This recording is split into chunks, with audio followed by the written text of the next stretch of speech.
In this next set of sections, we're going to be looking at the gas giants. The first four were terrestrials, in which we stuck the little dwarf planet Pluto at the end. Then we're going to look at the four gas giants. We're going to start with the Jovian planet or gas giant, and we're going to start with Jupiter in 29.3a. So the next four are the outer planets, as they're referred to, are the Jovian planets. They're all similar to Jupiter. Jovian came from the Roman god Jove, which the English translation is Jupiter. It has an apparent magnitude, little m, of minus 2.94, so it is bright. We can see it in our sky. And it's the third brightest object, and it's easily seen and studied by the ancient Romans as well as ever since. And as science advanced with the advent of the telescope in the 1600s, additional gas giants were then seen to have many similar characteristics as Jupiter. And it's the first of our four outer gas giants. It's the largest planet in our solar system. It has a mass that's nearly twice that of all the other planets combined, dwarf planets, asteroids, and trans-Neptunian objects. So you add them all up, it's twice as massive as that.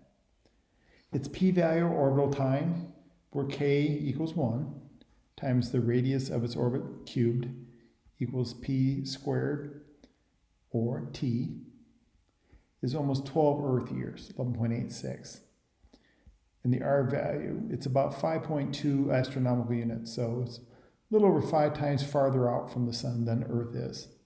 The aphelion perihelion range of about 5.45 AUs to 4.95. So it goes up almost by half an astronomical unit. So half the distance between the Earth and the sun. This thing varies, so it gives you an idea it's still quite a bit of an ellipse. It's the fastest rotating planet, with 1 day on this massive thing is actually 9 hours and 50 minutes. So not quite 10 hours, and it rotates around itself once.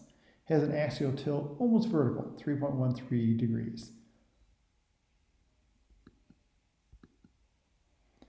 Currently, NASA, the time I did this, halfway done, the Juno mission is actually over.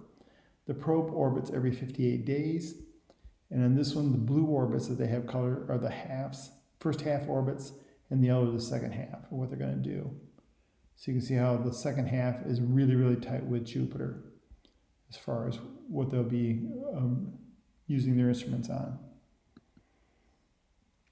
It has gossamer rings. So like Saturn, it has rings, but gossamer means you can see through it, real filmy, thin. And we're seeing that they're nowhere near pronounced as they are with Saturn's. The number of moons we now have detected so far stands at 79, with the largest four being what they call Galilean, because Galilei could see the moons with this telescope in 1610. Ganymede, Callisto, Io, and Europa. Io and Europa are the ones that are targeted for future space probes, thinking they have the highest chance with subterranean oceans to harbor life. Ganymede is the largest moon in the solar system. I'll give you an idea in comparison to the Earth here and our moon compared to the moons of Jupiter.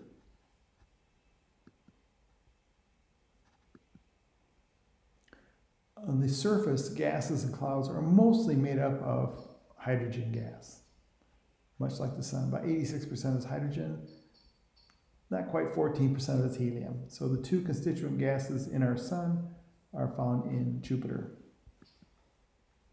And the bands of clouds are counter-rotating. And there's always a series of very massive storms. The largest and best known is the Great Red Spot that now has been going on. It's a storm that's been going for 340 years. There's a great spot there. You can see in this rotation, that's the bands of clouds going here in this direction. Go higher, they're going the opposite, so they counter-rotate. Much like they do here.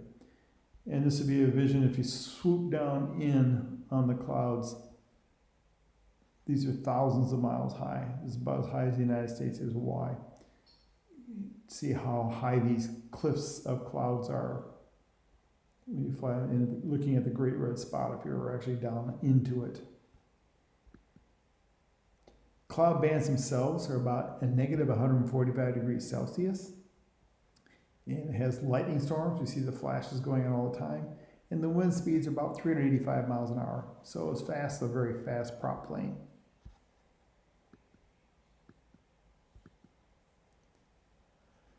It is a very powerful, large, wobbling magnetic field. The field itself wobbles or perturbates. And it's believed to be generated by a rotation of the liquid metallic molecular hydrogen. So we've just recently think we've made metal hydrogen. The pressures on the surface, or underneath the surface of Jupiter, are so great that hydrogen exists in the metallic form. But we have been able to observe the magnetic fields, and you can see how they actually wobble on the planet itself. Jupiter is one of those planets that gives off twice as much energy than what it receives from the sun. Up to this point, everybody's been getting more energy from the sun than they give off. Jupiter's the first where it generates more than what it receives. These are infrared images. You can actually see the glowing heat that comes off of this thing in the infrared spectrum. The energy it does receive from the sun itself has auroras at the poles, and the poles, unlike ours, which are colder, they're actually hot spots on Jupiter. And there's an image of the auroras, the northern lights, if you will, on its north pole. And as of 2019, which is now a little over a year ago, Juno mission confirmed that Jupiter had 53 moons, and again, as I said, they might go as high as 79, given the wobbles of the other moons. Just like we're looking for Planet X, because the two of the gas giants are wobbling on their axis. The moons that we can't see, they wobble, so that tells us there's other moons in the area that we haven't seen yet, haven't discovered from the data that are pulling on them. And here's just a little snapshot of some of those 53 moons that it has. And again, the largest four are the Galilean ones: Europa, Callisto, Ganymede, and Io, or Io, however you want to pronounce it. There's Jupiter, there's Europa, Ganymede, Callisto, Io, the four biggies.